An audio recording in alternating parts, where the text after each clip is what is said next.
Dear colleagues, good afternoon. We welcome you to our 8th Forum of Young Diplomats of OIC countries. And we start our plenary session. And I'd like, if you allow me, to present our own esteemed guests and the Grigory Karasin, Chair of the Federation Council on Foreign Affairs Committee.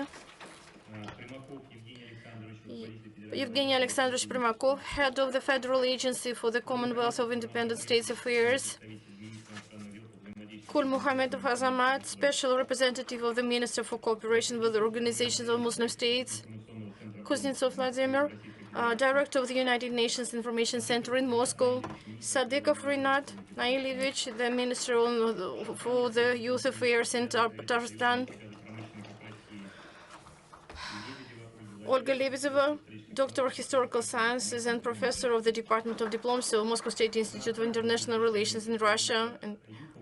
And Irada Hafizyana Ayupova, Minister of Culture of the Republic of Tatarstan, will join us all as well. And dear friends, we start our session, which is devoted to the humanitarian diplomacy and diplomacy of new areas. But before we start, I'd like our organizers to switch on the address by Sergei Lavrov, Minister of Foreign Affairs.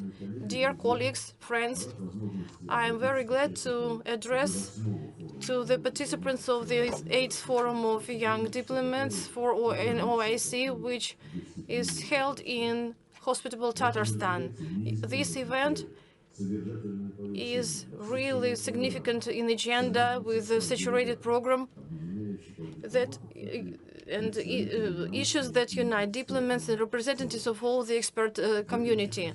Since 2016,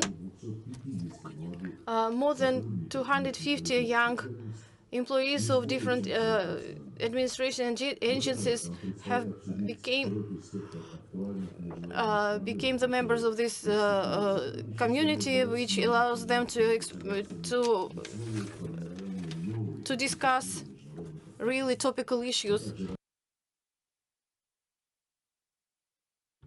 And we also speak about technological diplomacy. And sorry, the sound can't be heard.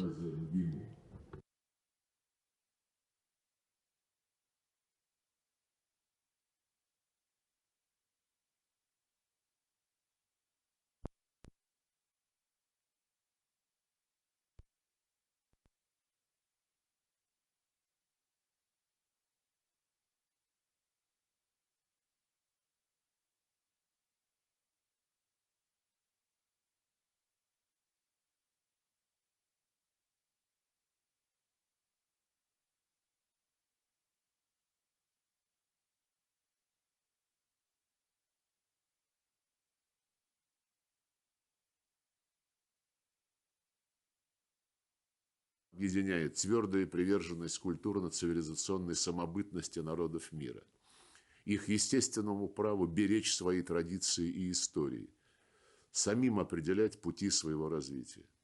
Мы последовательные сторонники формирования более справедливого, демократичного, опирающегося на принципы.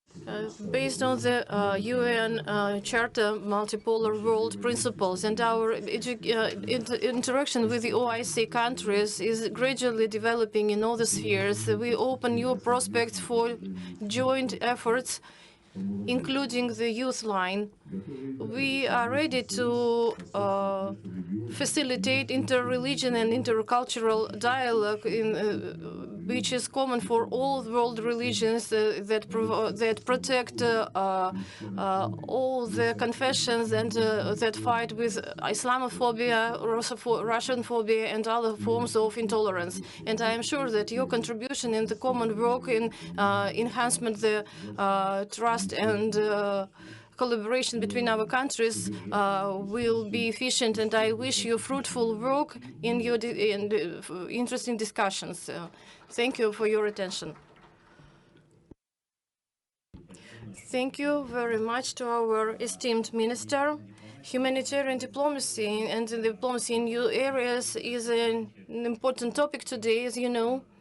And in terms, as Sergei Viktorovich said, in the formation of new architecture of international relations, this topic acquires still more and more significance. And that testifies the creation is testified by the establishment of a new department that deals with the enhancement of cooperation and cultural ties. And in this connection, I'd like to give the floor to our esteemed speaker, Grigory Borisovich Karasin. Grigory Borisovich, what do you think? What is the role of humanitarian diplomacy and importance of new areas to form new, more justified world and rule? Is it the instrument that will allow us to come to just and equality that our leaders are talking about? Thank you very much for this presentation, and I'd like to start by saying that I am really pleased to be here for the regular year and to participate in the discussions devoted to the youth diplomacy. It is an important part of diplomacy, as you like to say, as the youth is humanitarians who think freely and are not burdened by the age. I wouldn't divide diplomacy into humanitarian or economic or military and political ones, as diplomacy by its definition is humanitarian. And in these terms, parliamentary diplomacy that I present today resorts to the idea of creating the atmosphere in which we can move ahead in all the spheres, with no exception, in economy, science, education, context between people, in art. And we devote the majority of time to these aspects. And what I'd like to say, some important thing, that Kazan Forum, as we call it Kazan Summit, for the number of years, has been working and achieved to what has turned into an important part of international political landscape. Kazan Summit draws attention of foreign mass media, common opinion, public opinion, as we hear new and fresh, non-formalized thoughts that further will acquire the character of concrete solutions and resolutions. And thank you for inviting us, and we will continue to participate in this forum. Once again, I welcome all of you as a member of the forum. In OIC countries, it is an important event. It allows us to set the context between the representatives of new generation of colleagues, employees of different agencies and experts, entrepreneurs, representatives of authorities from different countries. This forum is held in quite a difficult time. The attempts of global West to impose a neo-colonial model of unipolar world where all the solutions are taken only in Washington or in London or in Brussels go to nothing. And in this connection, the role of international and regional cooperation between friendly countries of the global South and the East is increasing, aimed at constructive interaction with each other. And the extent of the partnership in Muslim world is the priority in the Russian Federation.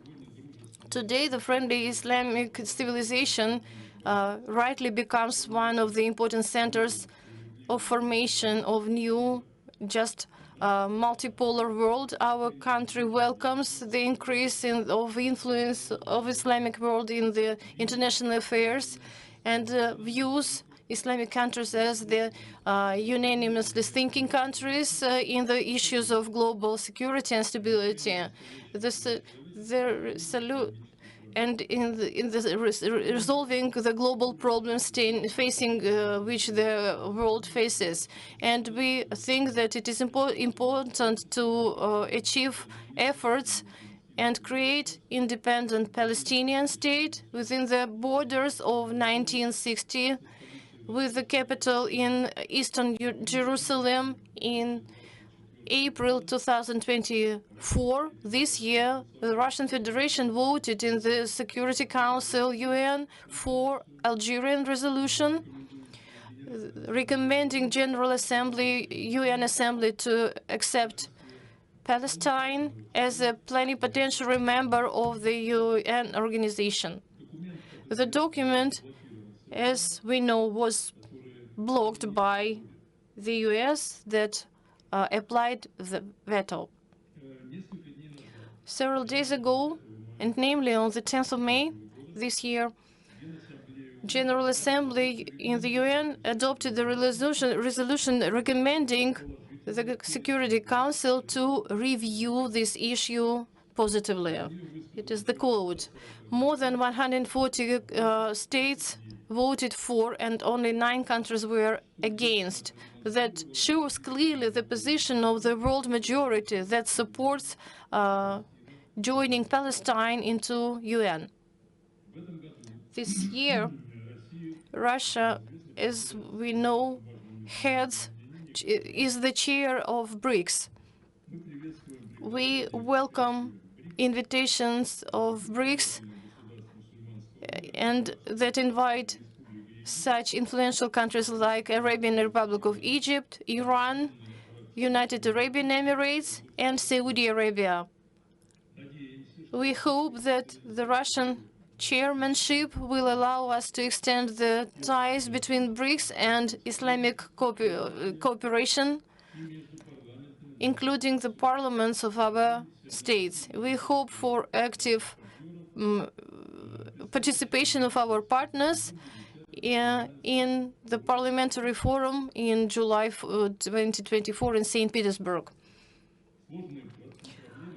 The difficult challenges facing that the international community faces make the discussion of the topic of multipolar world diplomacy really important. And the joint efforts will contribute to the development of interaction between young diplomats in Russian and in Muslim countries, and hence enhancement of ties between our countries. And I heartily wish all of you fruitful work and all success. Thank you very much. Thank you very much, Grigory Borисovich. I would like to remind our colleagues that after we listen to all presentations, you will be able to ask any questions which interest you. I would like to pass the floor to the head of one of the most unique and efficient agencies related to. And now Grigory Borисovich said that diplomacy is humanitarian per se.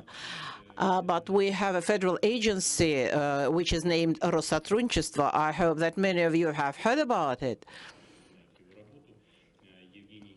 Evgeny Alexandrovich Primakov. Evgeny Alexandrovich, I think that there is a number of know-hows of humanitarian policy which is implemented by your department. Thank you very much, dear Konstantin Olegovich, dear colleagues.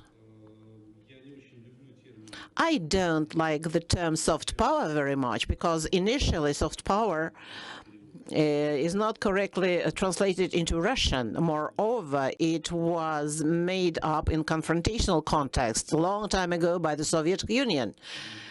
I love the term humanitarian policy. One of the manifestation of it, or implementation of it, is our forum is also part of the humanitarian policy, and the federal agency Rosatrunchestvo is involved in projects of humanitarian policy.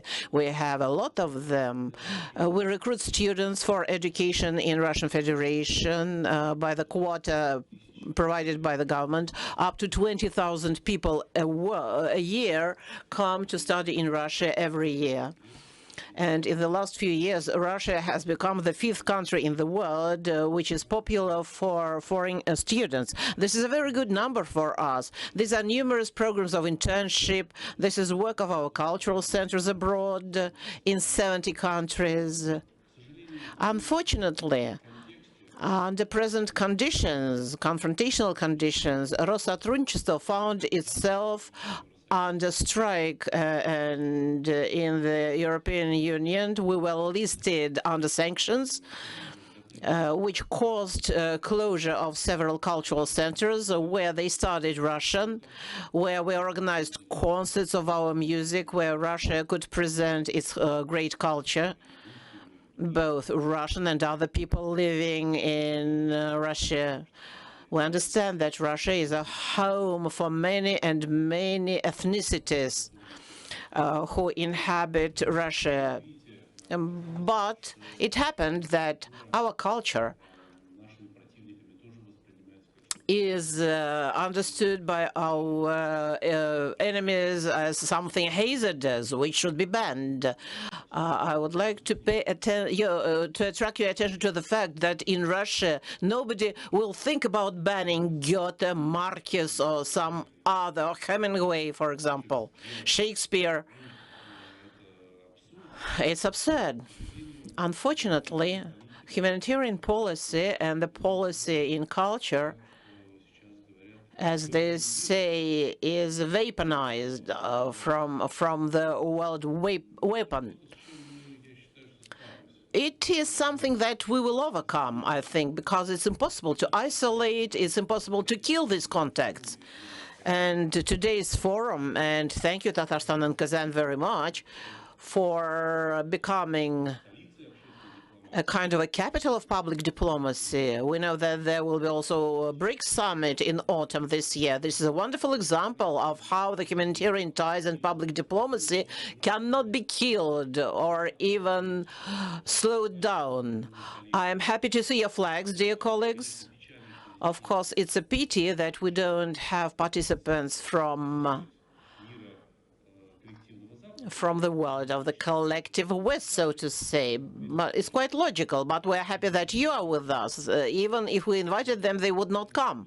But today we have people who, first of all, value their sovereignty and their independence. It is one of other valuable concepts for Russian humanitarian policy. We never pursued the idea of colonization, pressure, and forcing education of someone from top to bottom. We always tried to be surrounded, maybe not just by friendly countries, but adequate, independent, modernly thinking sovereign partners who pursue their own goals of national development and organically include contacts between countries on the equal level, on the level of partnership, and we are very happy to see you here. Thanks a lot, and I sincerely welcome you. Thank you very much, Evgeny Alexandrovich. In fact, we would be happy to see those who are ready for a dialogue with us, including that in humanitarian level. I would like to pass the floor to our highly esteemed diplomat, a special representative of the Minister of Cooperation with the Organization of Muslim Sales, Kulmuhametov Azamat Rahmetovich. Azamat Rahmetovich, thank you very much for being with us today, and I am very happy that you were able to join our forum of young OIC diplomats. Dear participants of the forum, friends, colleagues, of course, for me, it's a wonderful possibility for me personally to get you acquainted with our vision of interaction with OIC.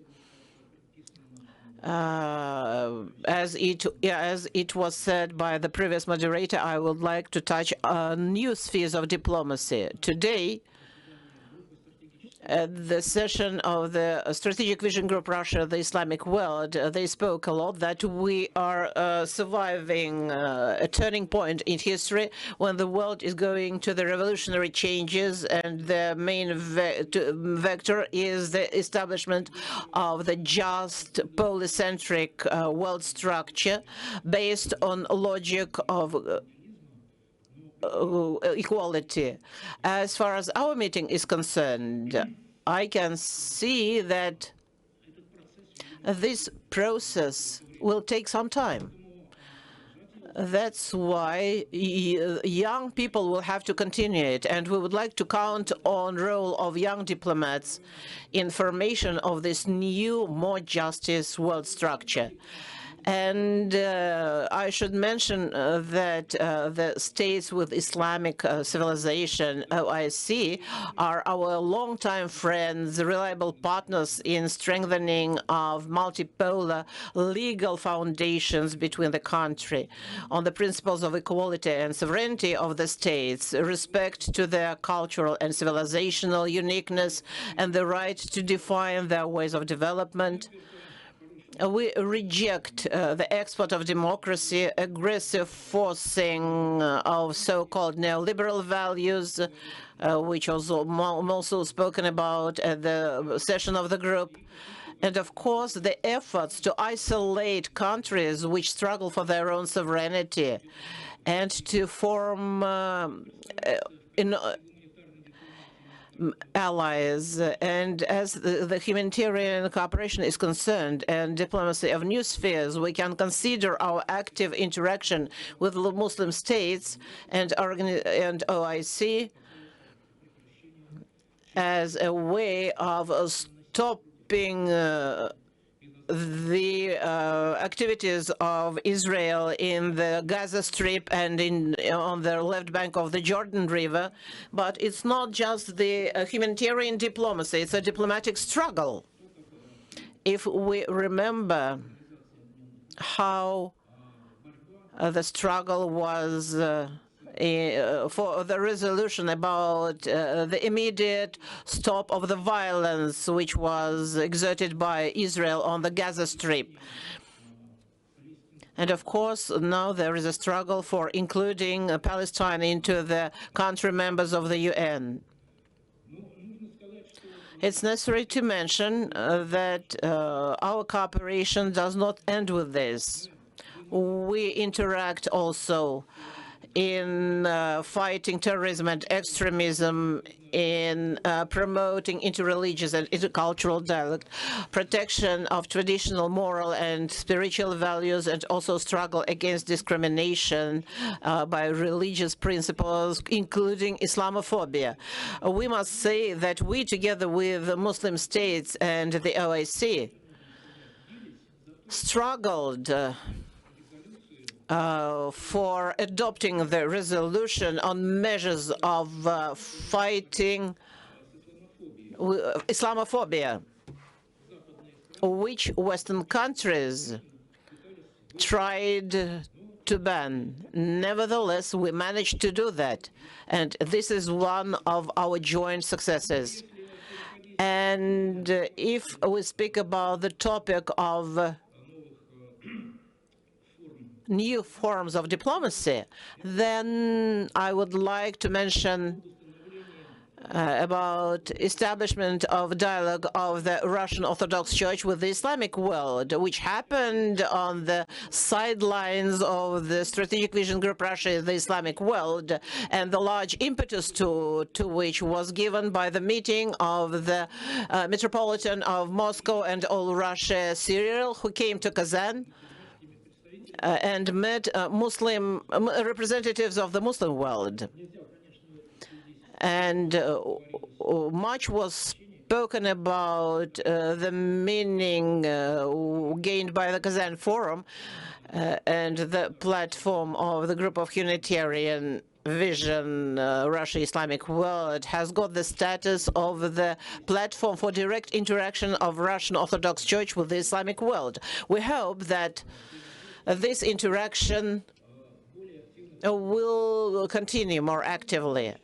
I must say that Russia and the OIC are looking for joint solutions for other challenges which the humankind encounters. I would like to mention the issue of provision of safety and reliability of construction of life in seismic regions, and the development of preventive protection measures of population and territories from earthquakes and other technogenic disasters.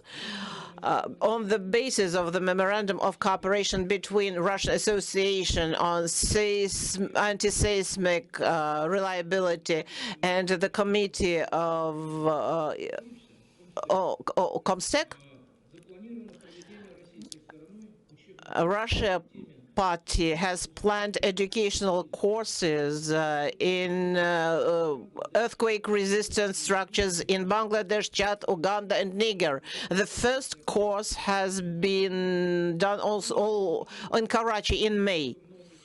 And the breakthrough of the new sphere was the agreement between the news agency Sputnik and the Union of Information Agencies of the OIC about organizing master classes in issues of using AI in video production, which was held just recently, and there were 200 journalists from 40 countries who took part in this seminar.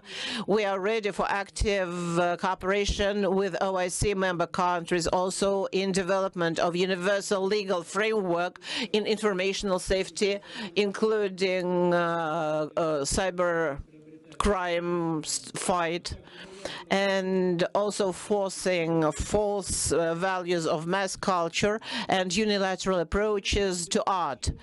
So this is not just all which is the possibility of our cooperation. It is also important to have an initiative and a strive to seek for something new by young people who work in diplomacy. I wish all of us future success in strengthening and expansion of cooperation between Russian Federation and Muslim countries, including the OIC, for the benefit of our people. Thank you very much for your attention. Thank you very much, Azamat Akhmetovich, for this review, for this scope of information. And I think that our colleagues who are present here today will have better understanding and of activities and interaction of Russia with OIC. And if you have any questions, of course, it will be really important to discuss them, and it is important that this meeting is held on the earth of the Republic of Tatarstan, and it is the 8th time that this forum is held here. And I'd like to give the floor to the host of the platform, Minister of Youth Affairs of the Republic of Tatarstan, Rinat Sadikov. And how do you think, is this format in demand, though the answer to this question is evident, and what formats do you see in the framework of the development of youth cooperation in OIC countries? Thank you very much for invitation, for my participation in such a high meeting, this high Congress, and thank you very much for being with us. And my presentation will be in the English language so that our guests could hear about the experience of work in our republic, of our work with youth and for youth. And I'd like to answer the questions that you have raised, Konstantin Olegovich. Ladies and gentlemen, I am pleased to welcome you all to the hospitable city of Kazan. It is important and honorable for us to host such high-level guests in our republic. You are welcome to Kazan. We are welcome to Republic of Tatarstan. Please allow me to present a report on the experience of the Republic of Tatarstan in educating children and youth in the modern world. Family values, upbringing and education, individual portrait of the personality of the young generation are paramount important for any states, and in our country we have always been and remain a priority. The Republic of Tatarstan is a multinational region. At present, people of 175 nationalities of different confessions and speaking different languages live here.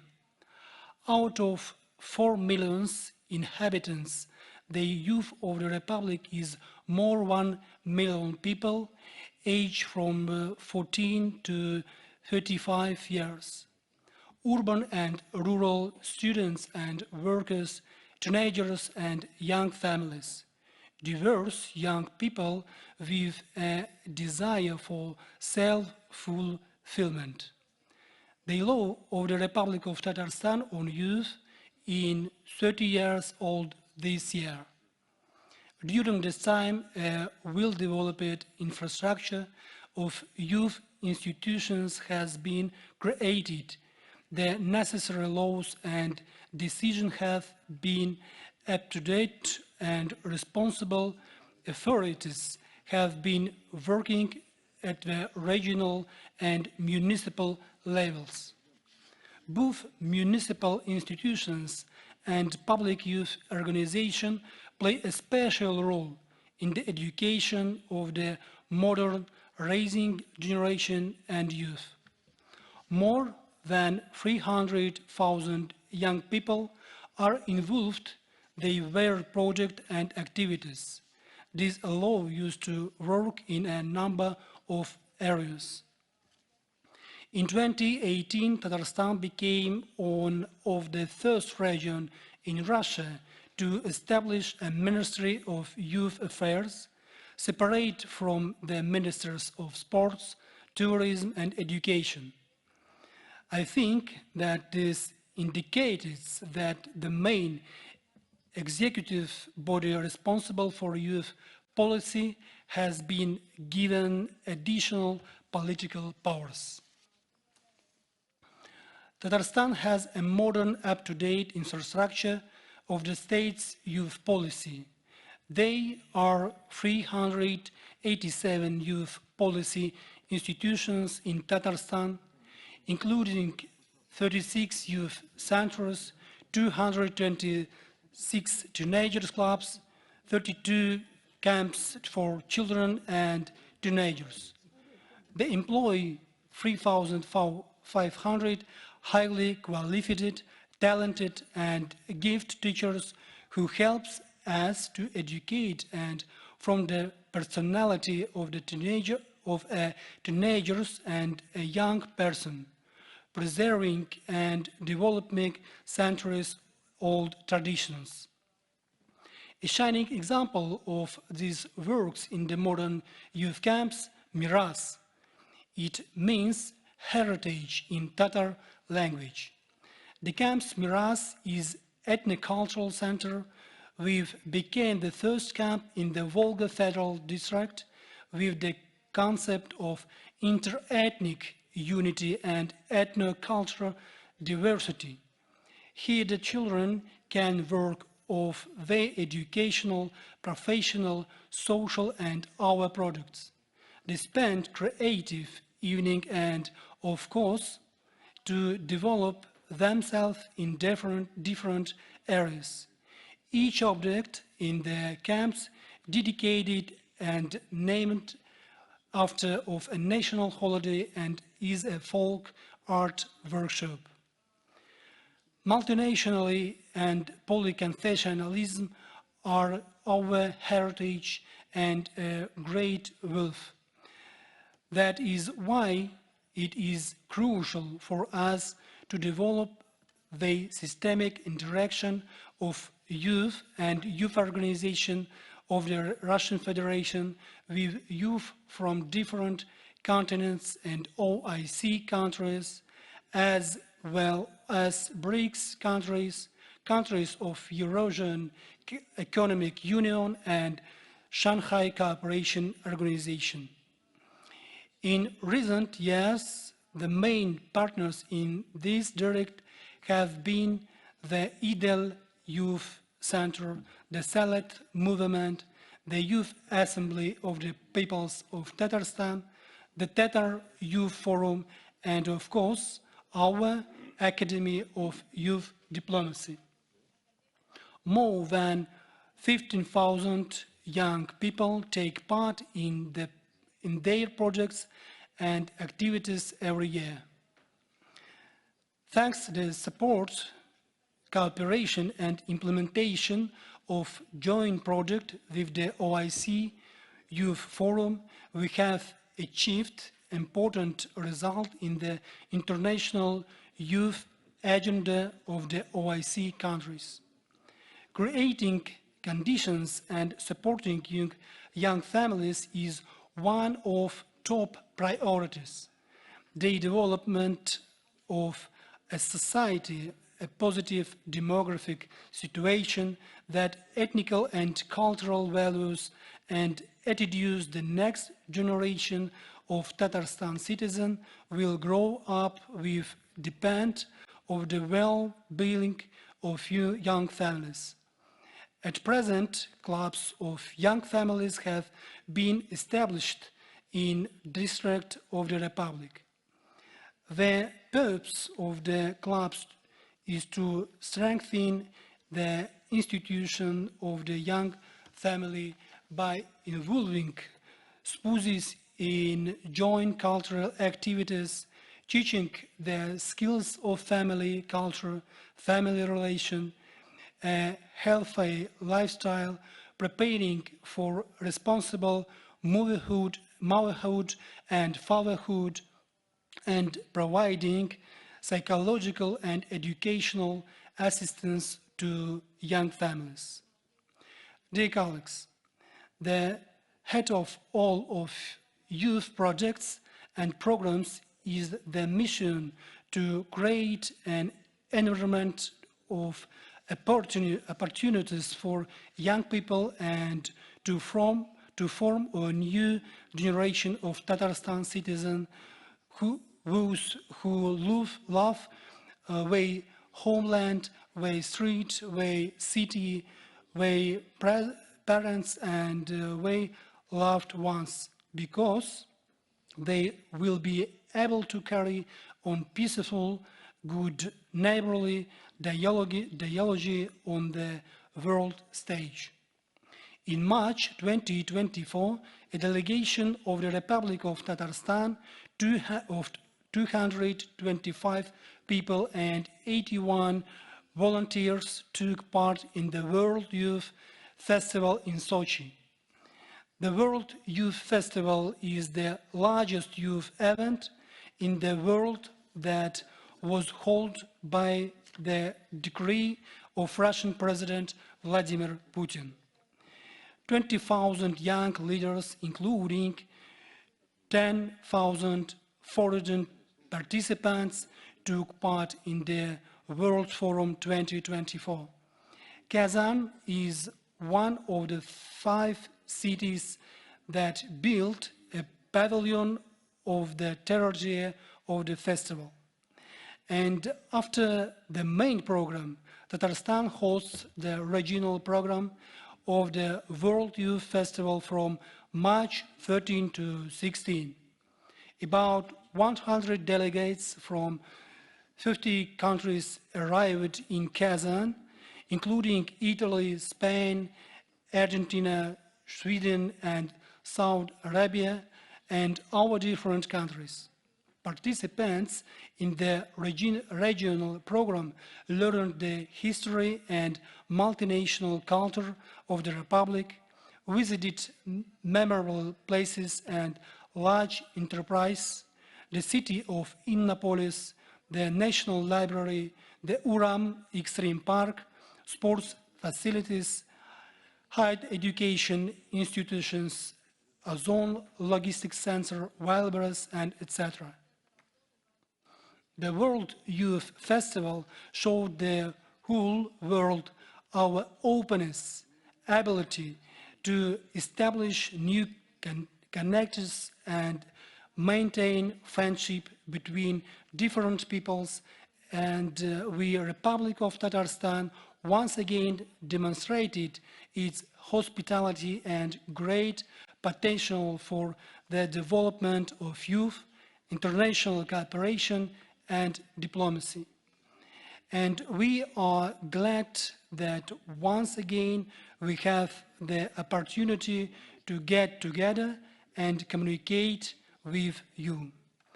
That concludes my report. Thank you for attention. Thank you so much. Thank you so much, dear Ильич. Спасибо огромное. Действительно, Татарстан является одним из лидеров. Of course, Tatarstan is one of the leaders in implementation of the international projects of international youth agenda, and moreover, here in Kazan, as we spoke yesterday, there were a number of events on OIC, but also the Global Forum of Young Diplomats.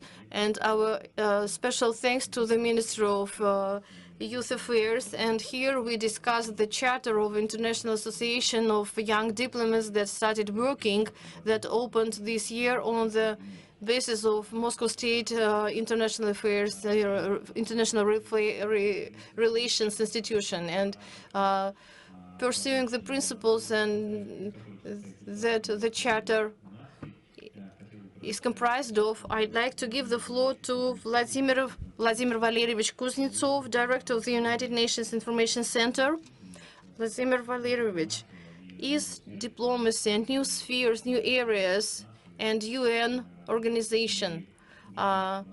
We see how difficult it is for those who work in the organization, what they face with, but nevertheless, our Minister of Foreign Affairs always speak about the role the organization performs, and there is no other alternative for cooperation between different countries. There is no any other alternative. Dear participants of the forum, dear representatives of countries, dear diplomats, I am glad to find myself again in the hospitable Kazan on the invitation of our colleagues, partners. It is the Academy for Youth Diplomacy. Thank you very much, Ms. Sadikova, dear Konstantin Kolpakov, who is the chair of Youth Association of Diplomats. It is the organizers of today's forum. Tatarstan is an important standpoint for the organization, for the UN organization, both in Russia and in wider scope, from the point of promotion and supporting the values that are in the Charter of the UN organization. The Republic is the champion in achieving sustainable development goal in the Agenda of 2030 that has been shown during the significant visit by Rustam Nurgaliyevich Minikhanov to the UN and his meeting with the Secretary General. Today's world is characterized by drastic instability and disasters for those who live in this world. The armed conflicts that take tens of lives. The global warming crisis that is nowadays called global heating, the climate changes that result in disasters and calamities for many countries and peoples, problems that have become naked in international communication and cooperation in the topic of health care that became important during pandemic, the absence of dialogue on many topical burning issues in the international agenda, modern challenges such as artificial intelligence, Of course, all these problems do not bring us to stability, and this meeting undoubtedly contributes to the elimination of the trust crisis that we observe today.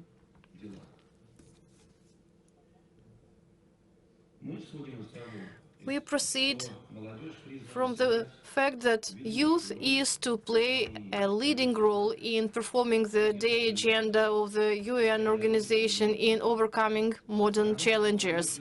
Work with the youth has always been a priority direction in the activity of UN organization.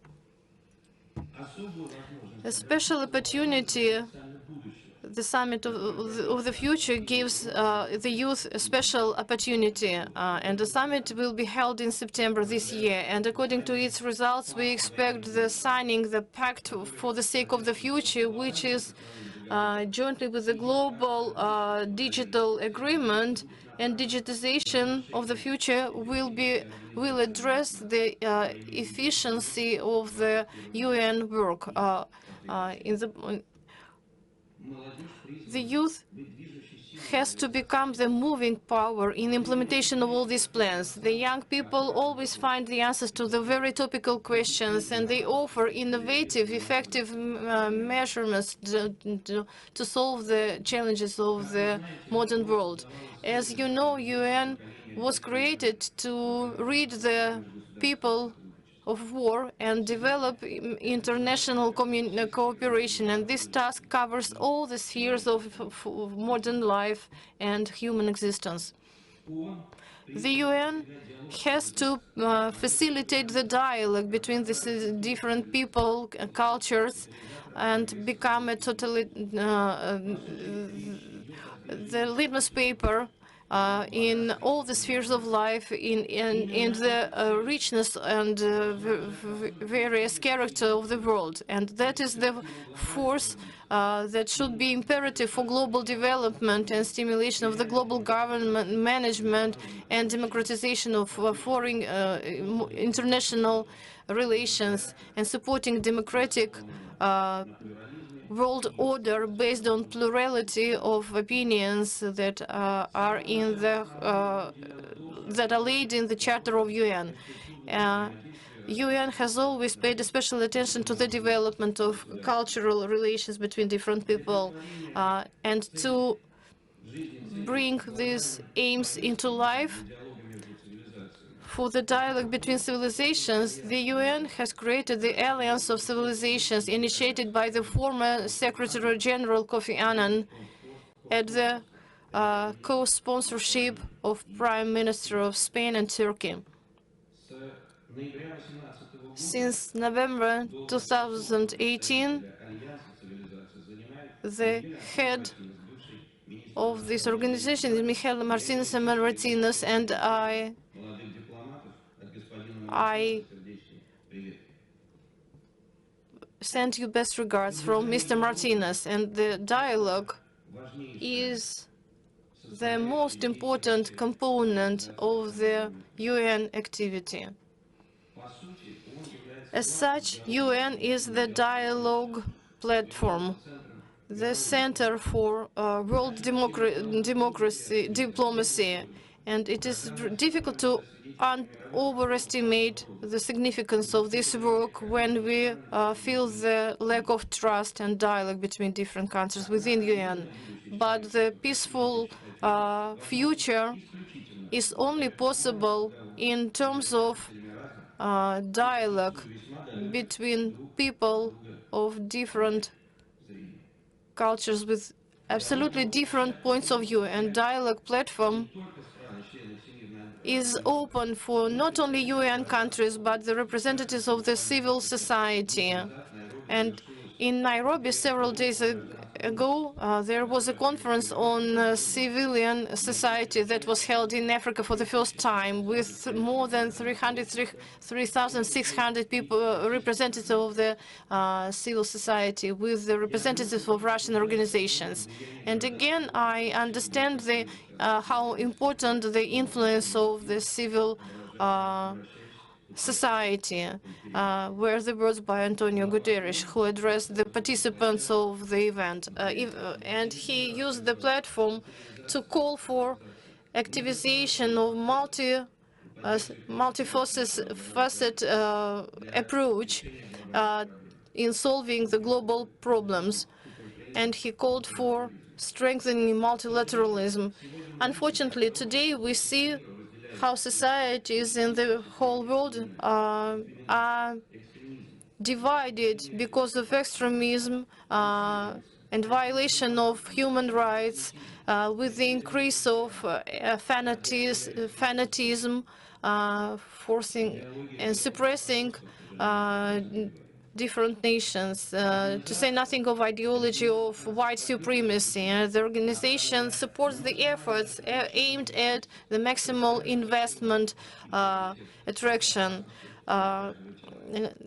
common efforts. And one of the key problems are risks connected with AI. They lay in the sphere of disinformation, causing the issues of confidentiality and bias.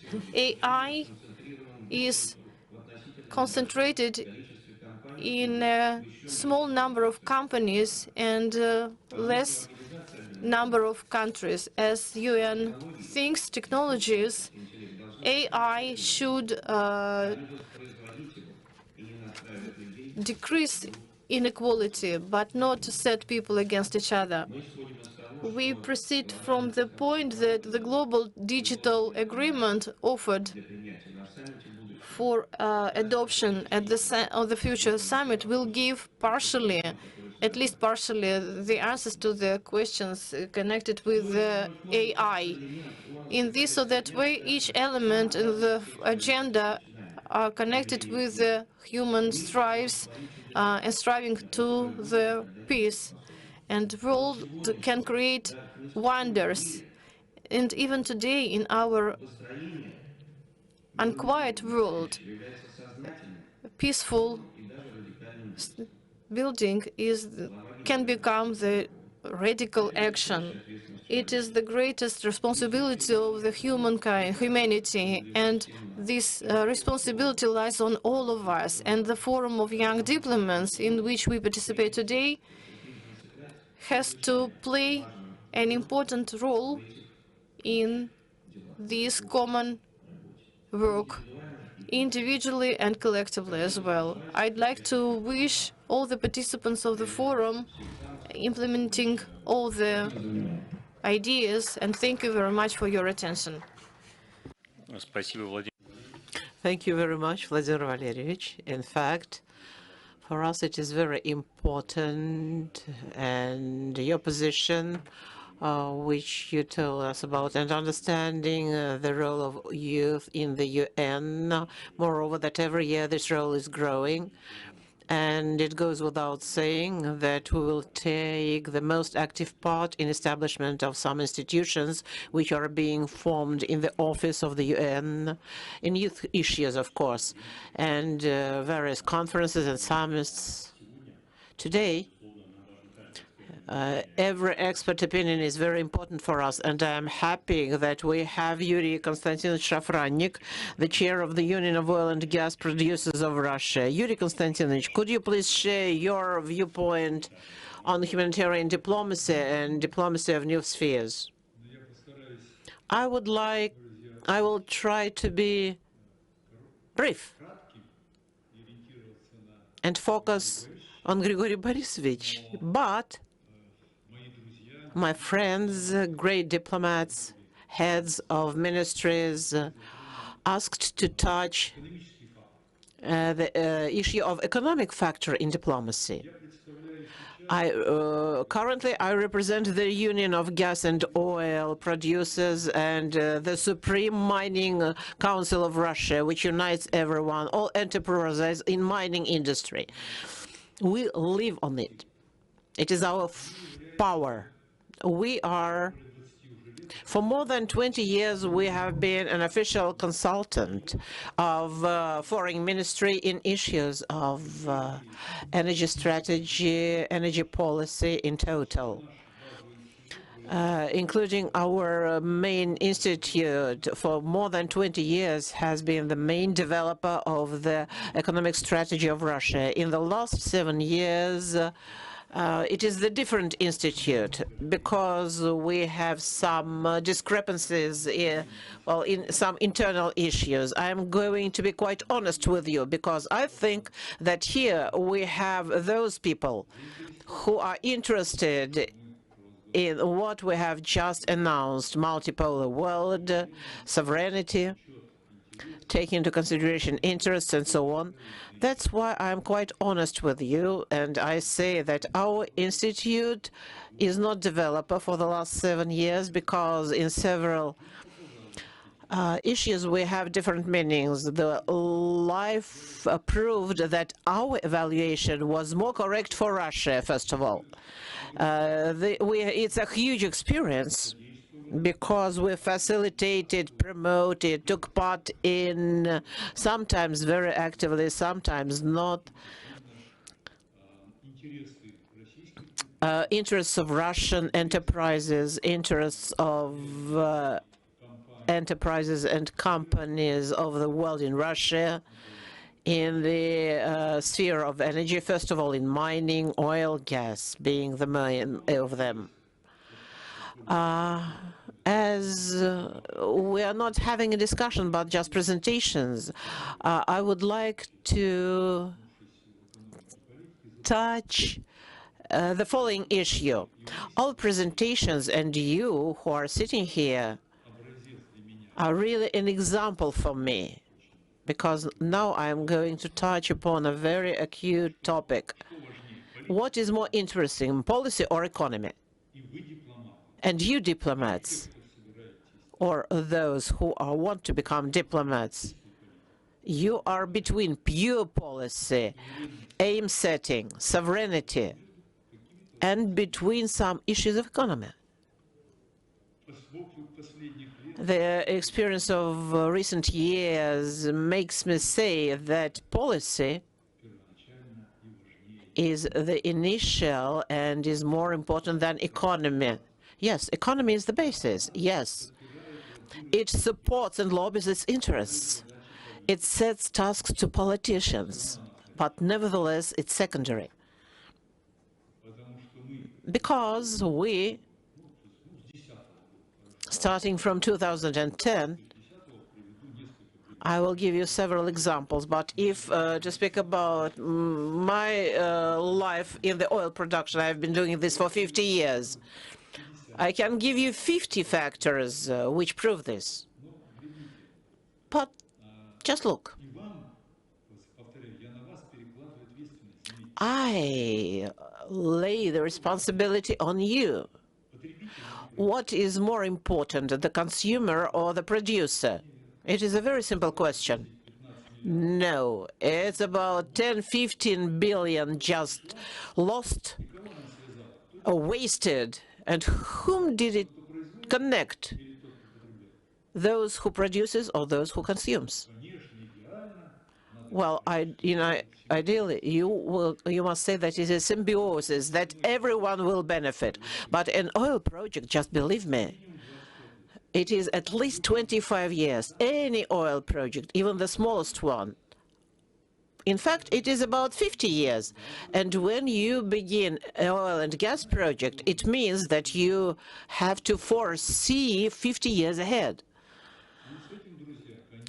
And because of that, the responsibility of diplomatic or political factor in international matters, because the work of diplomats is a political factor, because everything is implemented through you, through foreign ministries. You may not be able to bore, to construct, to mine, but you must foresee better than we miners do. Because you are not in the economic factor, you are not in the company. because company and economic factors always make the issues narrow, because you think only about business, how to do it quicker. And we, together with you, must be responsible, not pure business, for foreseeing 50 years ahead, minimum 25 years. For example, where are you laying the pipe? Who will be responsible for this or that factor? And what will the outcome be? In 2013 or 12, I took part and made my presentations a lot and gave an interview to Al Jazeera. And people whom I met and experts asked me several questions. Those were two former ministers, my friends for that time. What did you mean? I just said, look, guys, just 2 more years and the Saudi Arabia and America will be competitors. Because as an oil worker, I could imagine what the shelf oil is. I said that we will turn from friendship to competition. And then I decoded that competition, American competition, is direct confrontation. Believe me, I implemented a lot of projects, 11 only of them in foreign countries. I understand what I'm talking about, not just a professional oil worker and oil expert, but also as a businessman. In the American option, it is competition will always turn into confrontation if they think that it's not very profitable for you to cooperate. In 2012-2016, the energetic world has changed. America has become a mining country. It produces more oil and gas in the world. And in 2012 and 10, it was the largest consumer. China has become the largest consumer in the world, I mean of energy resources. For this short period of time, even the poles have changed. The energetic world has changed, and it resulted in the change of policy. And it became more important than economy, even though we were brought mainly on the fact that economic basis dictates the policy. We were implementing this, and we sincerely thought in Russia that pipeline gas has always existed, and it was more beneficial than any liquefied gas. But non-beneficial liquefied American gas is now purchased by other countries, and they even have exploded our Nord Stream. I can always give you concrete examples of the last 50 years when not economy and projects and policy are intertwined, and what we're striving for, to sovereignty in policy, to taking into consideration interests, to mutual benefits, to competition, but not confrontation. That's why I will stop here, and if there are any questions or maybe even messages, I will just show them either on the examples which your countries encounter with or will encounter in the future. Thank you very much. Thank you very much, Yuri Konstantinovich. Much attention is given to education of young specialists, especially of those who will be involved in diplomacy as a vocation. And I would like to pass the floor to Doctor of Sciences in History, Professor of the Department of Science of Diplomacy of Moscow State Institute of International Relations, who has just issued a new book. Could you please tell us about practice and what is the diplomacy of new spheres and how you train new specialists in diplomacy? Thank you very much, Konstantin Olegovich. Dear guests, dear colleagues, Today, we are given a hospitable reception of Kazan, which personified the harmonious cooperation of two civilizations, Russian and Islamic. It is a dialogue on equal platform, without mentorship, without tuition, but with respect to historical, cultural, and religious peculiarities and traditions of each other. It might seem that this is our profession should be, the profession of a diplomat. Isn't it the main aim of a diplomat to understand the position of your partner, or maybe non-partner, whatever the chance may be, and try to find some consensus? Unfortunately, reality of our world proves the opposite. Within the framework of the concept promoted a narrow group, which is based on the rules, the former colonial metropolises are trying to force aims profitable only for those who are writing these rules. In separate chances, a separate agenda contradicts to civilizational codes of people who 80 years ago fought for their sovereignty and for their future. Can you counteract this? Of course, yes. And you need to do that. It's not by chance that several times ago, today and tomorrow, at different plenary sessions, they mentioned civilization. Though forgotten, this word comes into the diplomatic circulation. And the bright example of that is a new edition of the concept of the foreign policy of Russian Federation, where the construction of the world, which will have diverse cultures, civilizations, model of the organizations of the society, and rejection of all countries from forcing their models of development and ideological and value aims. This is the real tolerance. Respect of political, social, economic, historical, and cultural, moral peculiarities of our vis-a-vis. It is a real dialogue of cultures, dialogue of civilizations. Our today's session is named Humanitarian Diplomacy and Diplomacy of New Areas.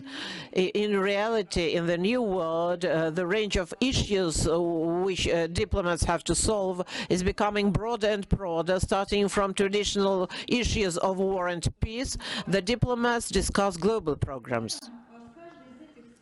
We work in two dimensions with each of these spheres. We solve burning issues, and at the same time, we lay the foundation for the future, for building reliable relations for years and maybe for the decades ahead. And all this is impossible without listening to your partner and without building intercivilizational dialogue. The important role is also played by interethnic and interpersonal contacts, communicating on global platform on the sidelines of various UN forums or in the Youth Festival of Youth and Students in Sochi, which our country is plans to have every 6 years. Young people can learn more about each other and set different relations. What is more important, it teaches to value not only what unites us, but also our peculiarities, our differences. The position of West-centric neocolonial order is in the fact that if you can force universal model of behavior, then we'll have a wonderful new world. Such institutes of horizontal diplomacy are actively developed within the Council of New Diplomats. They organize forums of young diplomats of Eurasia and other formats which help to build bridges between young employees of foreign offices and to set up intercivilizational dialogue. We can regularly see a high interest of representatives of the Islamic world to these forums. We hope that in the future it will grow and there will be more and more platforms platforms which we can use for our communication. In the epoch of fragmentation of our world, appearance of new barriers which are erected by non-friendly countries, it is very important to have mutually beneficial points. Russia and most of the countries of the Islamic world pursue very close positions in most of important issues of the modern times. However, this potential should be developed, and it's necessary to go ahead. Cultural and humanitarian cooperation, especially in the horizontal line, must become an efficient tool on the way of development of inclusive and mutually respectful inter-civilizational dialogue, and should serve as a catalyst in interaction of other spheres of diplomacy. Thank you very much. And using the chance, I would like to give Grigory Borisovich, oh, he left already. Yeah, he is coming back. We have just published a new book, Diplomacy of New Areas, and many of those who are present here wrote some parts of it. For example, Konstantin Olegovich wrote a part in horizontal diplomacy. Thank you very much, Konstantin Olegovich. Thank you, Olga Vladimirovna. Friends,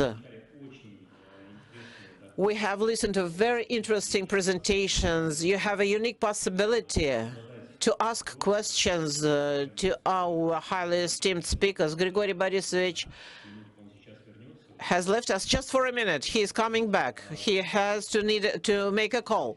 Please, don't be shy. I also ask our Russian diplomats to ask any questions, if you have any, of course. Just don't be shy. Just give the name of the person you're asking. Yes, please. Thank you. A question to Yuri Konstantinovich. I speak Russian. I represent the embassy of Uzbekistan to Russia. My name is Izot Asamov. I have the following question. You voiced a very interesting statement that policy comes first in front of the economic ties. I would like to ask you a question. What do you think? This conclusion is based on the current situation in the world. I mean, in the global scale. Will this change in case the world changes again? Or is it just the current conclusion? Or it will be a constant situation which will never change? Thank you. First of all, I have a long-standing story with Uzbekistan, and responding a very, very important question, you make me develop my thoughts that I have already sounded here. It is a complex point. As they say, child is born from love of man and woman. Then that is the double effect from politics and economics. That is what I'm driving at. Well, so there is no one without another. Well, so there are periods when economics, in the face of business wishes, makes politicians make decisions. And it seems then, only seems that economics forces or dictates. Just believe my experience, long experience. As economics, you dictate tomorrow a new president or some new situation, and this president just ruins everything on behalf of economics. And it is not only today that our Russian ordeals or experience makes me say that politics and aim setting is more important. I've been in 11 countries where I made projects from scratch. It is my personal experience. And when I viewed the risks, the assessment of political risk is the most important. Everything can be beneficial, but you presuppose that in a year or two, the regime has changed, and what do we have then? Or the sanctions were imposed. I'm not going to decipher. Well, so one of the largest beneficial projects has turned to be in the country which is under the sanctions for quite a period of time, but we invested a lot of finances. My finances are very small there, but we attracted investors. That is the pure politics. That is why that is the axiom. And when we move ahead to that, and I'm in love with Uzbekistan, and I should say that in many Arabian countries we've made different projects under different names. Some of them are under Russian names, some are under foreign. But when in friendly Uzbekistan I was implementing the project, it is historically a friendly country for us. It turned out, I'm saying it to diplomats, that we are so friendly as countries, but it was much more difficult to implement the project than in some Arabian countries. That shows that every country is very specific. I am grateful to the President Karimov. We've been acquainted with him. I was much younger than him, but I appreciated his attitude to me. We've been acquainted since 1990. We had been acquainted. It is not about me and President Karimov, but it is about politics. As once I came to him with a project, it was the energy project, Turkmenia, water resources, kilowatts. Just a hint. It was a very, very beneficial project.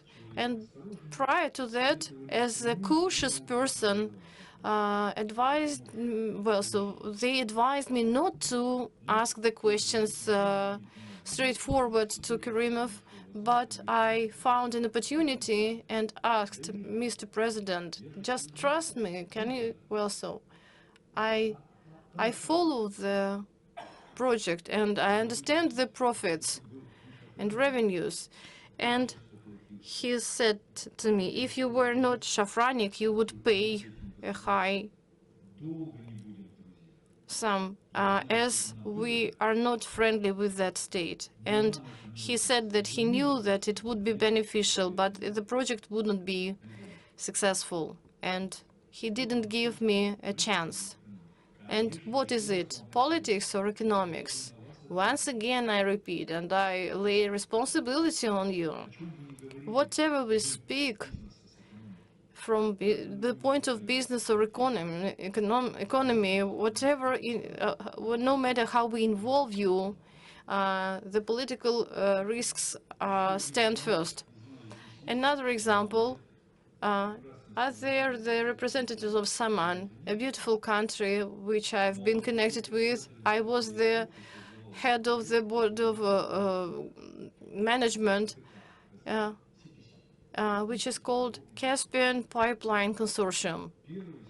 The first serious project that saves Kazakhstan till nowadays, as the whole expert goes there. If there is no this pipe, we do not know what will happen in Kazakhstan. And there were three states, Oman, Russia, and Kazakhstan. A shining example. Russian company, Oman company, and Chevron from the US. I wasn't the minister that time, I was the head of the board of management for 4 years after being the minister.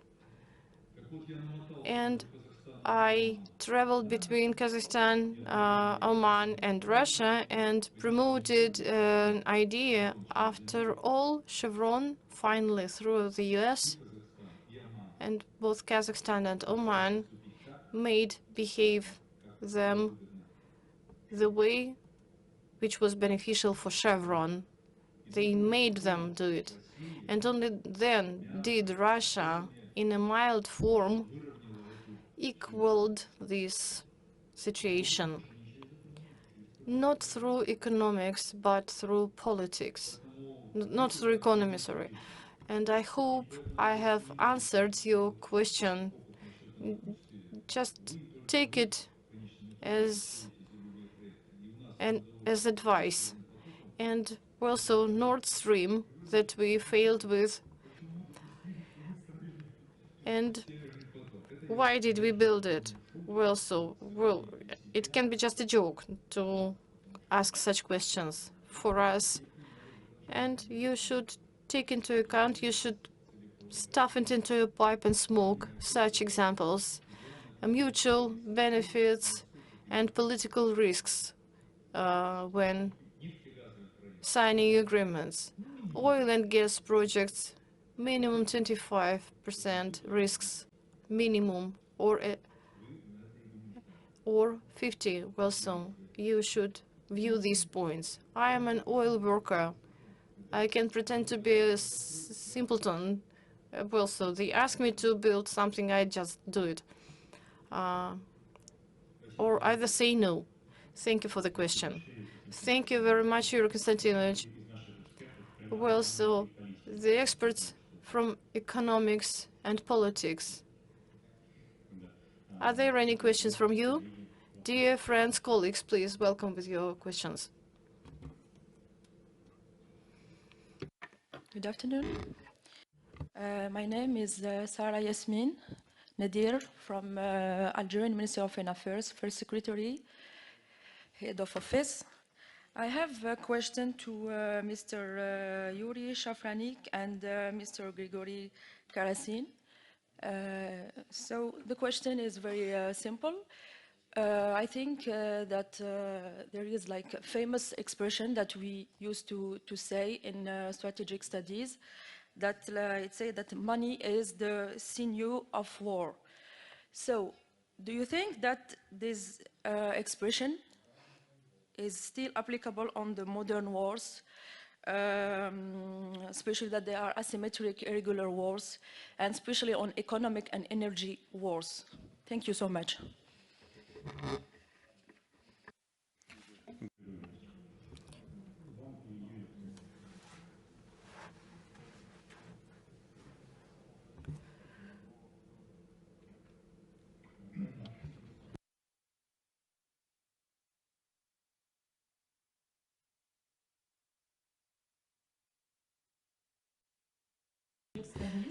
Which is money is the sinew of war. So what do you think that this is the what? The sinew? It's something in the body. Like Money is the father of war. Blood of war. Something like this, but it's not blood. It's the sinew. I don't know if I will someone try could translate it in Russian. Explain my position in Russian. Yes, yes. Thank you. Значит, I'm sure, and in these terms, we do not agree with my friend Yuri Konstantinovich that politics, financing, economy, power engineering are the compounds of the unified idea, concept, which is the foreign policy of the state. Friendship is an emotional concept and analytical estimates of how beneficial your relations for your state beneficial for the surrounding countries as they consolidate the efforts in economic development, and how these activities hypothetically show a threat to other states is an issue of creativity and political solutions, but separating money, power engineering, humanitarian aspects, and the word politics is incorrect. It is a unified whole, integral whole. It is just like in art. It is difficult to separate music from singing, from script, from direction, director's work, and so on. It is the integral part, which is the national interests of the state. And the Russian Federation, or former it was Soviet Union, previously it was Russian Empire, but we are speaking about the present. In the Russian Federation, after the Soviet Union collapsed, there were several priority tasks. First of them is consolidation of society and state on the new basis and providing long-standing world for all citizens. Everything was devoted to this idea. Of course, there were some obstacles on this way, and the states that received independence from Soviet former republics tried and still are trying, which is natural, to justify the fact that they become independent states with their own history, traditions, culture. Of course, it breeds different reaction, as Russia has always been a multinational, multi-confessional state, where the representatives of more than 200 nationalities lived and more than 10 different confessions and creeds. And I think that that is the main priority and the core of the Russian state. And my motherland is presented by people of different nationalities. And the shining example of that is the conference, Kazan Summit, that we sit here and thoughtfully, constructively discuss these issues. There are no inferiority complexes, and we can't admit them, can't allow them to float on the surface. Well, speaking further, unfortunately, sometimes it happens that some promises by partners in some fateful moments are taken by faith. Just like the first president of the Soviet Union, who was the only president of the Soviet Union, Gorbachev, was promised by his Western counterpart and partner. It was the meeting with Eduard Shevardnadze, the foreign minister. He was promised that NATO wouldn't move to the east, that NATO wouldn't make a single step towards east. Well, maybe it was the lack of experience or illusions that the new historical era comes, and the idea that we shouldn't be afraid of each other, that there are no threats, unfortunately didn't involve the signing of the paper agreement under which would be signed. And as a result, West, it is not just my opinion, but the shared opinion, the West made a strategic mistake. After Soviet Union collapse, NATO started moving towards former borders of the Soviet Union. It got tightly close, and when we speak about Ukrainian crisis, about strategic special military operation, We are not talking about war. We say that Russia protects strategic security of the country. We are not going to step down. We speak about security of our families, of our future. But the West decisively reject this idea and reject to accept it also, and they just simply pile up with sanction lists. They prohibit our champions, athletes, take part in competitions, do not invite our actors, just to ban Russia. Paraphrasing your question, what is it? Economy, politics, ideology.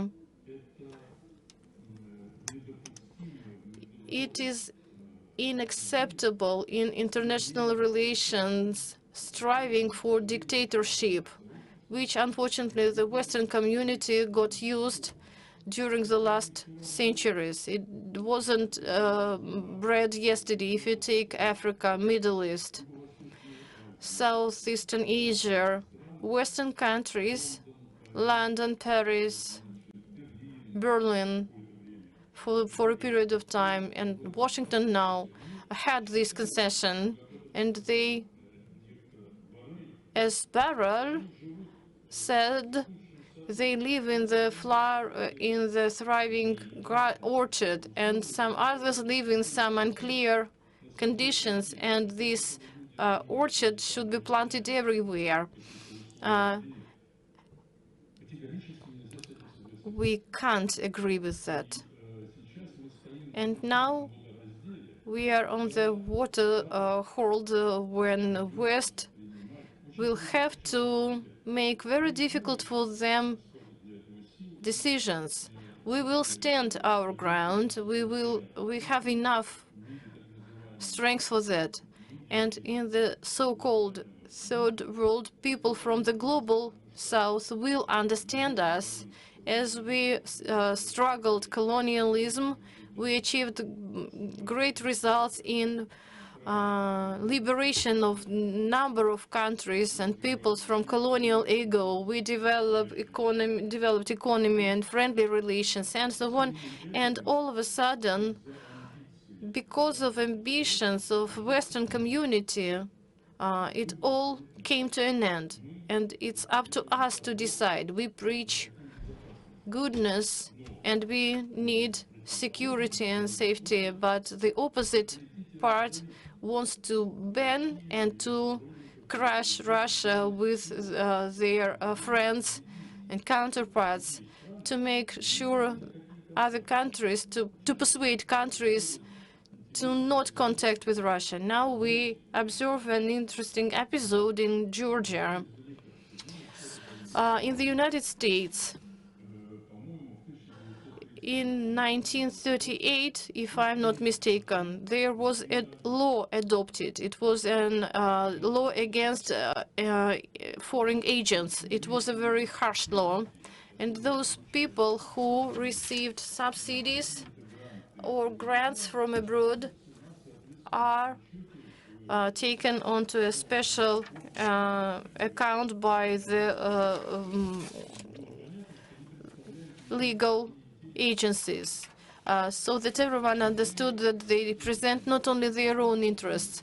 Well, so we also have foreign agents, as they were people who received fellowships, studied abroad, got education, and continued to enjoy all these privileges. But now Georgia has decided to make a softer, elegant law about foreign agents, as there are focus groups of young people who live on fellowships by British institutions, public and political organizations from the West, and they just create chaos in Georgia.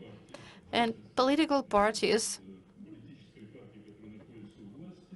including the one at power, promotes the legislation draft that undergoes the first reading, second reading, and just 2 days ago, it underwent third reading. 80 parliamentarians were for and only 30 against. The majority.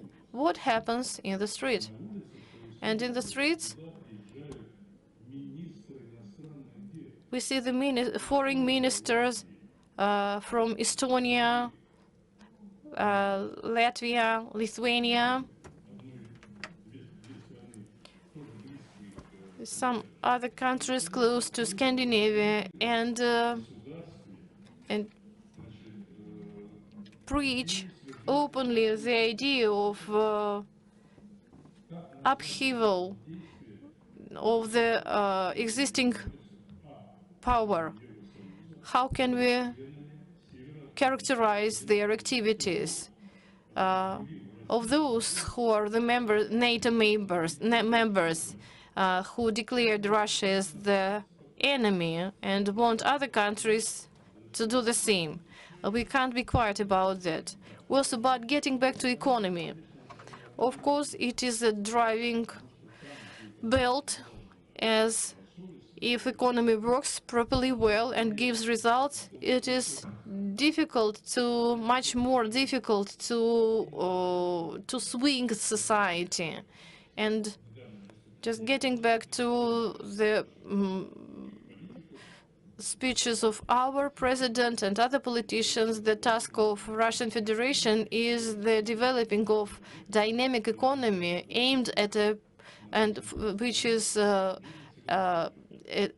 addressed at a person. I think I've answered in common way in answers. Well, and I take the baton. As I see, you are from Algeria, a beautiful country. I had a beautiful project there. And then we turned to Morocco. And then I understand the situation, as when you start the project from scratch, you are involved into the country and know more about it than from any school book. Of course, Grigory Borisovich is right.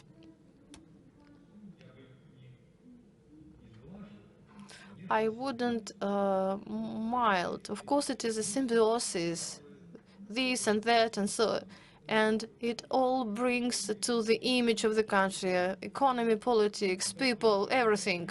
But as soon as you touch upon the topic, and you understand that economy comes first, or almost first, and if we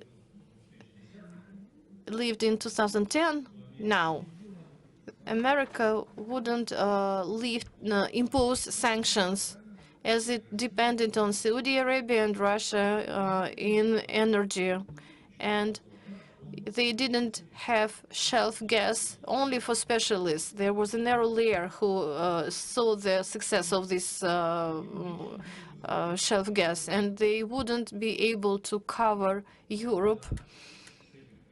Yes, from these positions, economy would dictate different policy. But just believe my experience, a huge experience of a politician and businessman and oil expert. As a result, political solutions are drastically important on all the stages. There are always such risks in any project. It is the symbiosis by all means. Well, just the example of America and sanctions, it would be more hurtful for it in 2010. Though, of course, I can't say that the U.S. is not an influential economy, but we observe some decline and some factors are changing together with the world.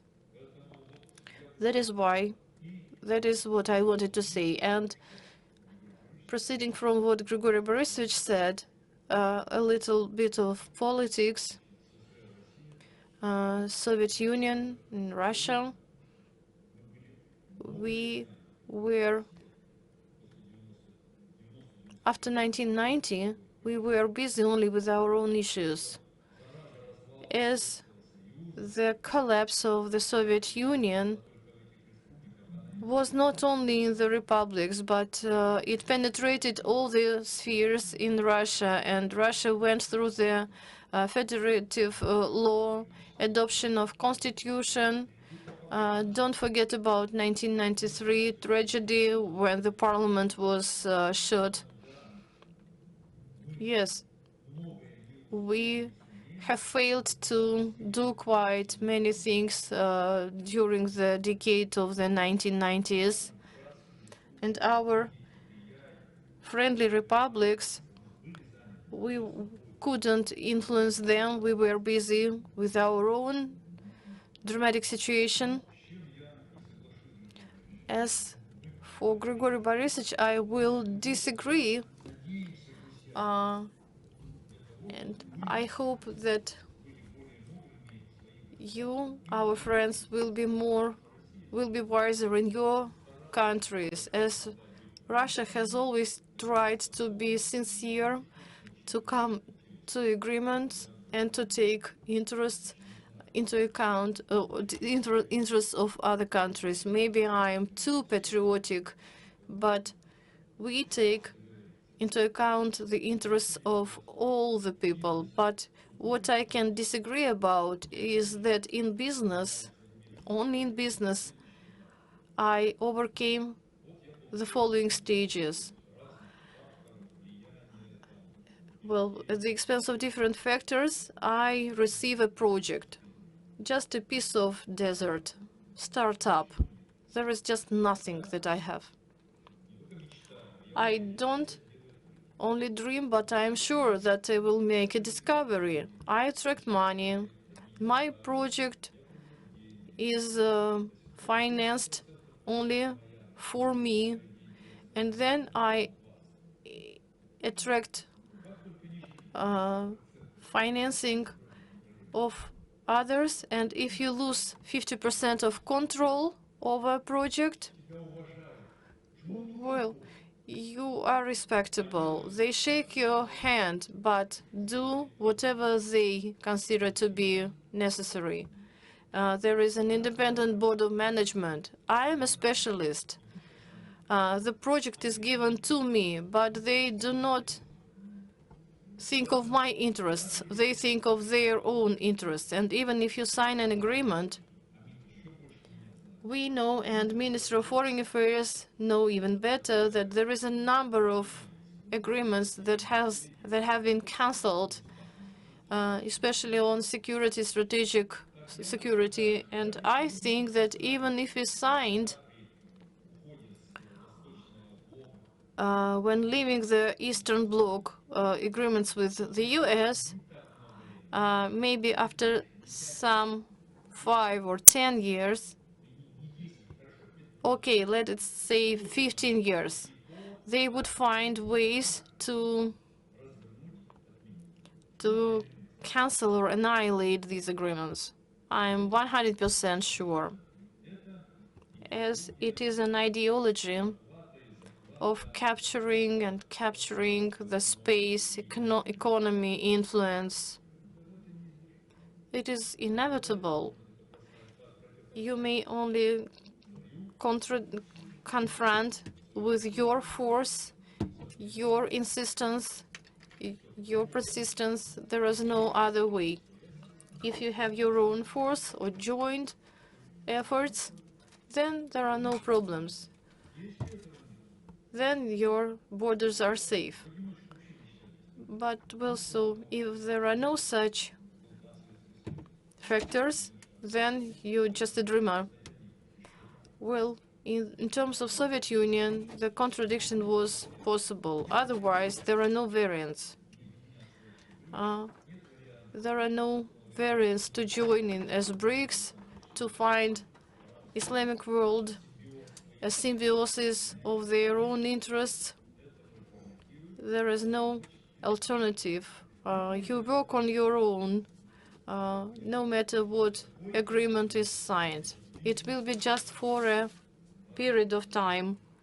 As in my business in Anglo-Saxon world, in public companies, I'm not speaking about private companies, everything changes at once as you lose 51% of shares.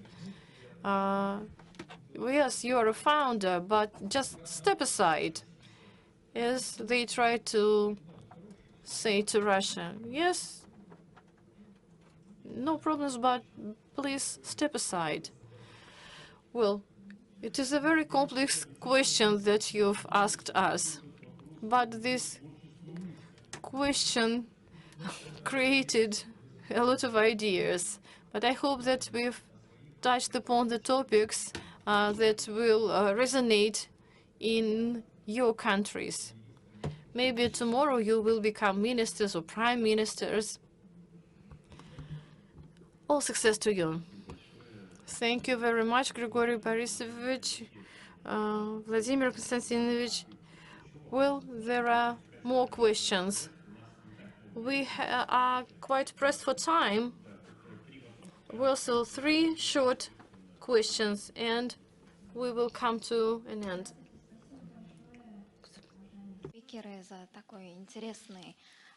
Thank you very much, dear speakers, for such an interesting and informative conclusion and sharing your vision and your experience. I have a question to Mr. Kuznetsov.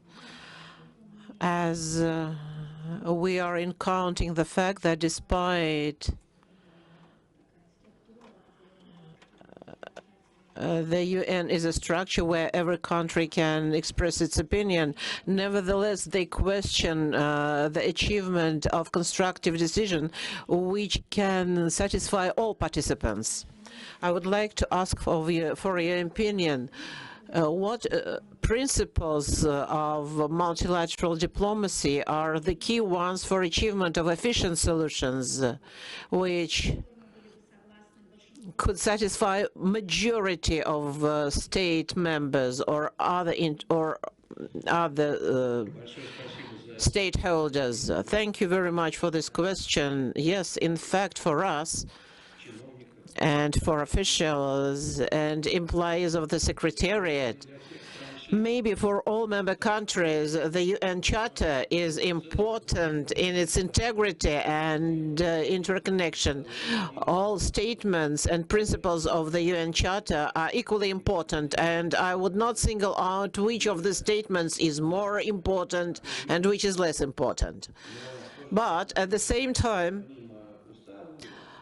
besides the UN Charter, and I can use just my own experience of working as a representative of our country on one of UN platforms, very serious and long negotiations are held in technical cooperation. There is an unwritten principle of the UN work is the search of consensus. As what we can see on many UN platforms right now, they are trying to use the simple minority of votes for solving a very important issue, which needs the involvement of all country members.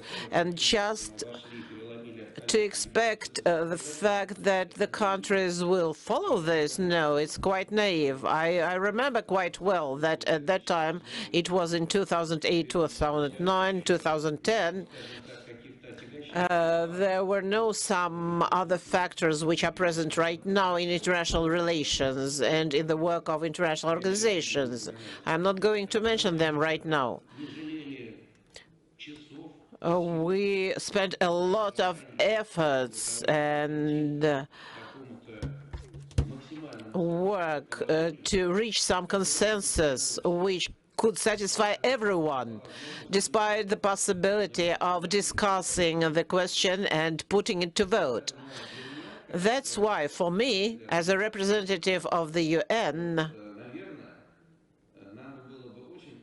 probably would be very pleasant if the most important solutions and decisions were made following the procedure of acclamation, when everybody applauds and and agrees with this decision. And I would like to use this principle of consensus as the main principle of taking decisions. Maybe we will sometimes reach this type of procedure of making decisions. What I've spoken about, an ability to listen to each other, to hear each other, and the ability to reach consensus. Thank you.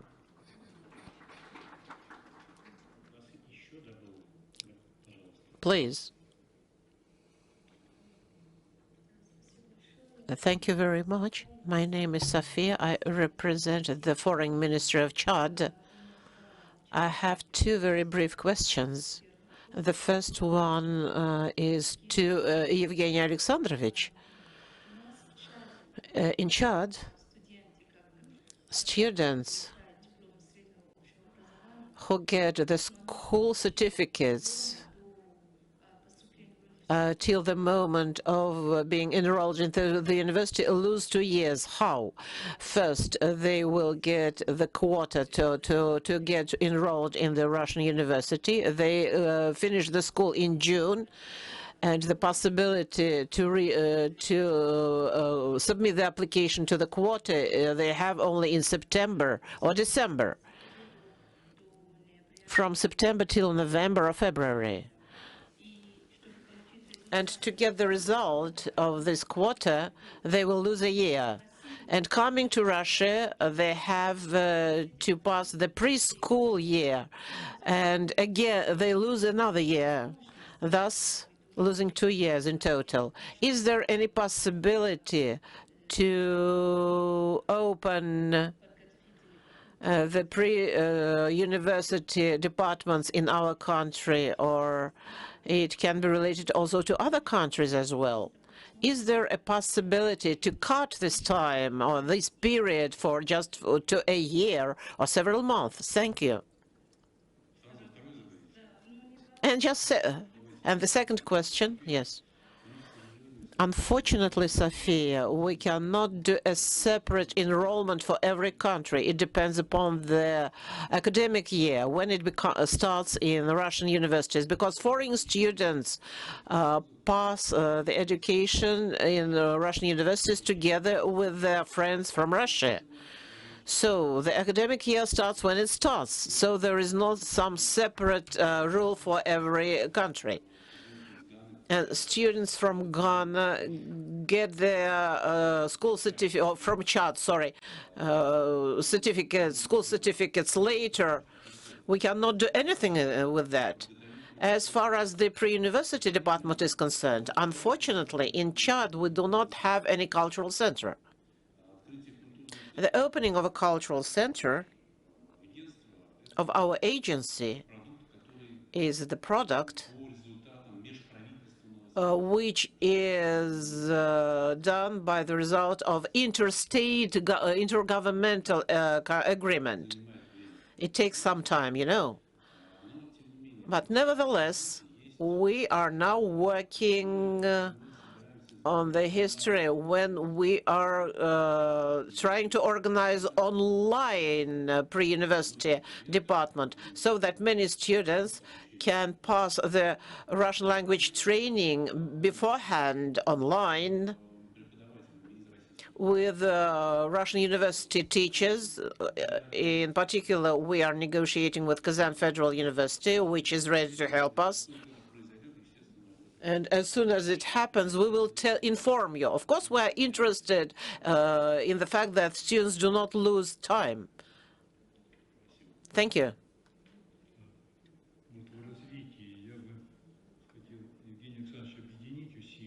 I would like to join efforts. I understand that what you have said, and we will submit a proposal to the ministry so that not in September, but in March, your students can submit, if there is a confirmation that you have passed the language training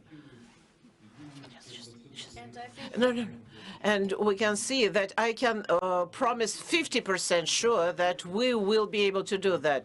And please, you take into consideration the fact that the Russian language can be passed earlier. Thank you very much. Yeah, because the knowledge of Russian language is very important, and we will try in the higher ministry to do that, so that they can be enrolled earlier, with the confirmation of their, of course, grade.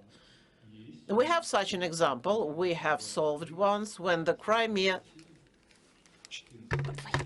entered the Russian Federation in 2014, and even in 2014, we admitted students to the universities on our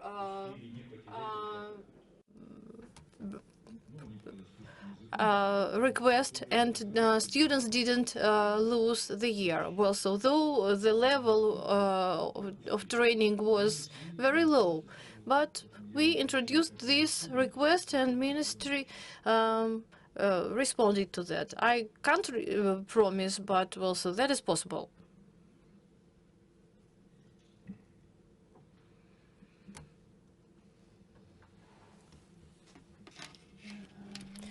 Well, and another question is addressed to Mr. Grigoriev and to Azamat Rahmatovich Muhammadov. As we know, and unfortunately, Islam is used as a means of destabilizing in the sphere of, in political spheres, and very often it is named terrorism. And in the connection of growth of Islamic population in Russia, how do you think, what measures are used or developed to eliminate or annihilate such phenomena?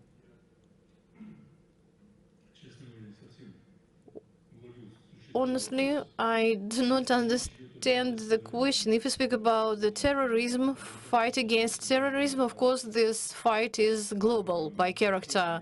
We understand properly well what terrorism is, and the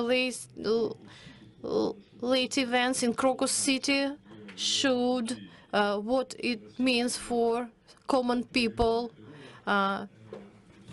It doesn't mean that we're prone to blame some countries or nationalities or religious confessions. We still think that terrorists and terrorism has no nationality, no faith, no confession. That is the axiom that we pursue. As for the Russian Federation, we have certain initiatives on anti-terror in the UN and regional organizations. Here,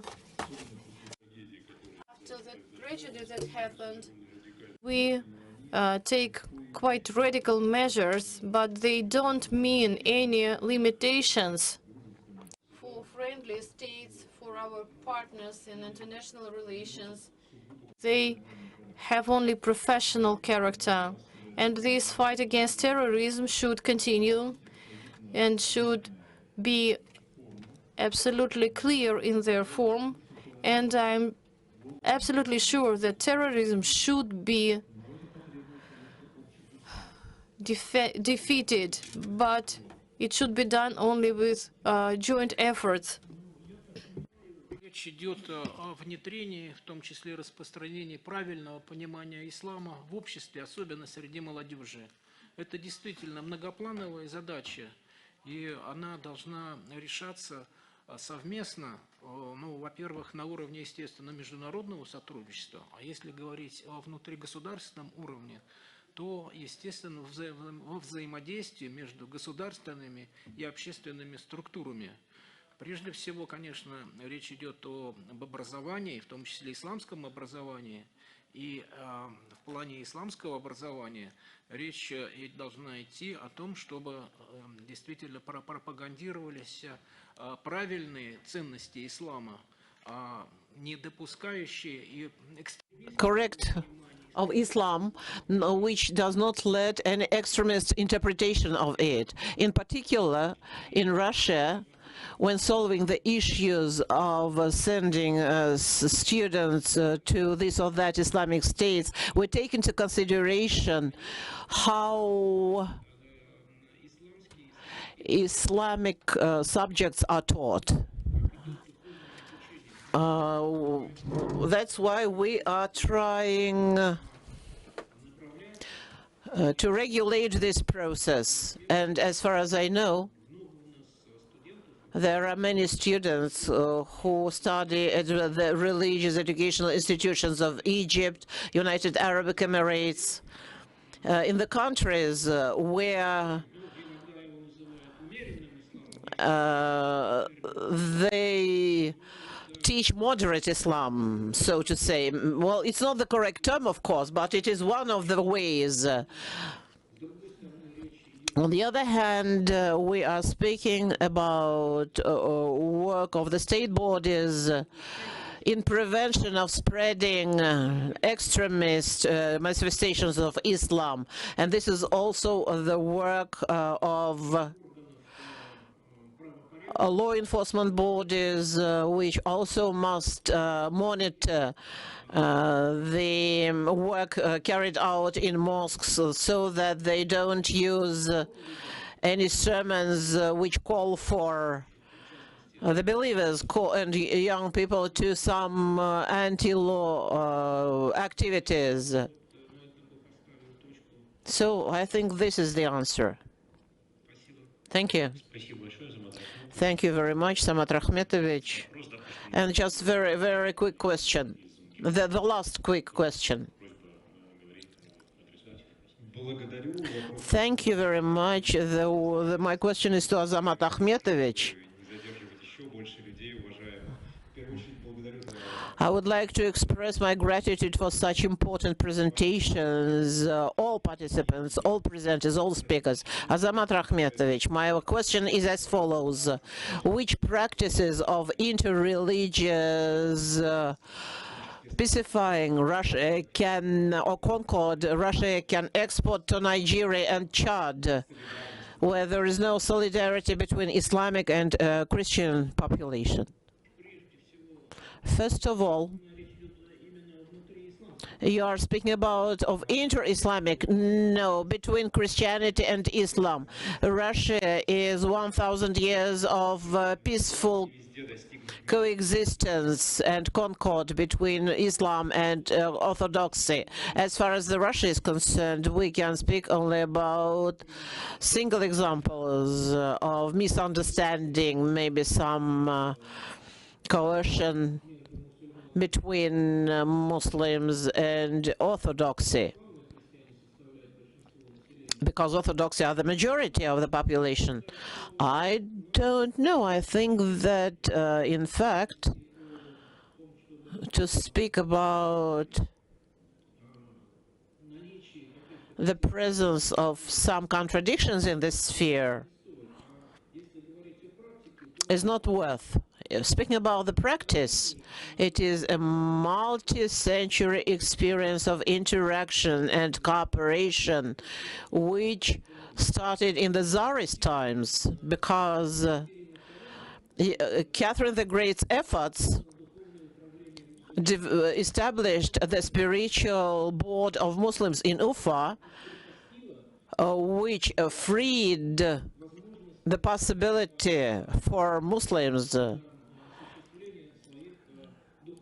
to carry out to fulfill their spiritual demands as far as the Islam is concerned. And in principle, for decades,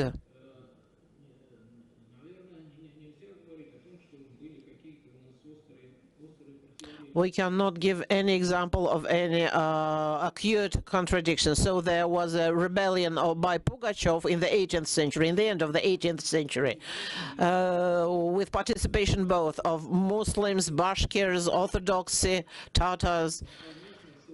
So altogether, all the rebellions were both Muslims and Orthodoxy. And you should just think how this experience is applicable for solving other issues. Maybe you should take into consideration local conditions, as the question is a concrete one. And I think that it should be solved with taking into consideration the local conditions in every country. That's my answer. Thank you.